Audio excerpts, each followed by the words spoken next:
Alright, so today I am in the beautiful mountains of Pennsylvania, and I'm going to be exploring some habitat in search of snakes, especially timber rattlesnakes.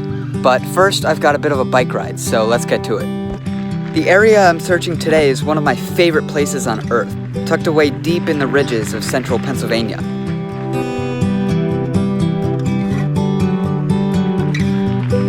After about a mile of riding, I made it to my first spot of the day. Alright, so I already made it to some really good habitat. This is a talus slope. Perfect habitat for timber rattlesnakes. And it's about 8 a.m., so the sun is just starting to hit it, so they could be just coming out to start basking now. If you've seen my videos at all lately, you've probably become very familiar with talus slopes by now, which are some of the best places to find rattlesnakes and copperheads, as well as many other species. Because of the potential abundance of venomous snakes in this kind of habitat, it's really important to move slowly and watch your step.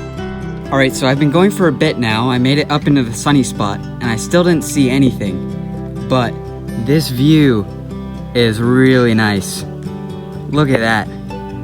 Yeah, unfortunately, I think I got out here a little too early because the sun's only hitting small parts of this talus slope right now. But it's a very narrow window because as soon as the sun starts hitting this, it'll heat up really quick. Alright, so unfortunately I wasn't able to find anything on this talus slope, but there's quite a bit more habitat to explore, and I'll likely be able to circle back to this one later. So let's keep moving and see if we can find any snakes.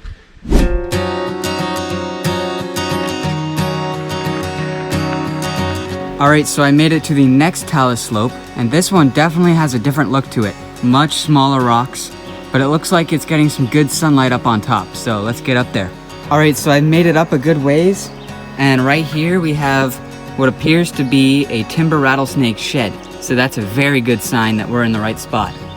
Alright, so right here we've got our first of the day. It's a little black phase, and it looks like he's going. So that's as good of a look of him as we're gonna get.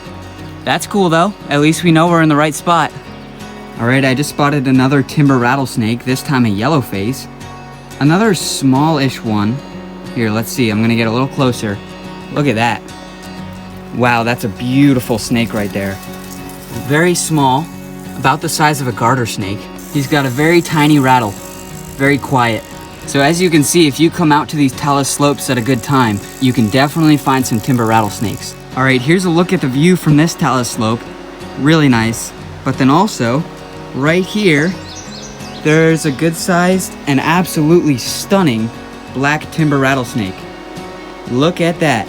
Hopefully I can get a little closer to this guy without him going into the rocks like the other ones did. Alright, so here's a closer look at this black face. He's rattling a bit, which makes it difficult to talk. This one is definitely a little bit bigger than those other two. That's really cool. Look at that guy. Here's another look at this black one. Unfortunately, it looks like he's leaving down into the rocks. There he goes. Well, either way, that is the third rattlesnake of the day, and probably my favorite one yet. Definitely a beautiful snake. On hot summer days like this, the snakes are very quick to disappear down into the rocks.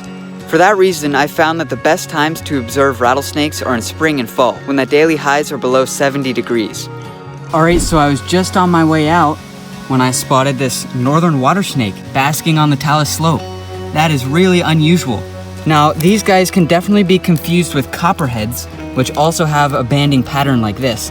And especially when you're finding it in this sort of habitat, which is perfect copperhead habitat. But they do have a bit of a different look to them.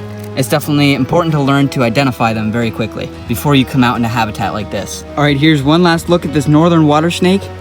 And I'm just gonna release him right back into the rocks where I found him. Very cool.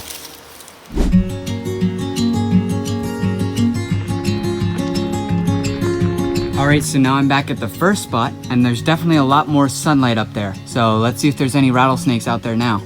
Alright, so I just spotted one under that rock right in the middle of the screen right now. There, you can see part of it there. Alright, I'm gonna sneak around the other side, but I wouldn't be surprised if it just darts down into the rocks. Look at that. That's awesome. Alright, it just started rattling, which probably means it's on its way out. Look at that. Alright, so unfortunately that one escaped deep down into the rocks here. You can still hear it rattling a bit. But yeah, that's a really good sign that they're out at this spot too now. Alright, so I've been searching for a little while and haven't found anything else. but I think right now is a pretty good time to describe the conditions. So it's pretty hot today. It feels like upper 70s, and right now it's about 10:30 in the morning. It's maybe even lower 80s at this point, so definitely a little on the hotter side to find these snakes. They prefer to be out in like upper 60s, maybe into the 70s. And then also the sky is perfectly clear today, which means these rocks are getting a lot of sun and heating up very quick. So the rattlesnakes are definitely trying to hide away from the heat a little bit. I'm gonna search through these rocks just a little bit more, and then I'll head back, and there's one more spot I wanna get on the way back. All right, so I didn't find anything else up there, but as I said, I have one more spot I wanna stop at today. And the reason I wanna go there is because I found something really cool over there yesterday, and I wanna see if it's still there. So yeah, see you there.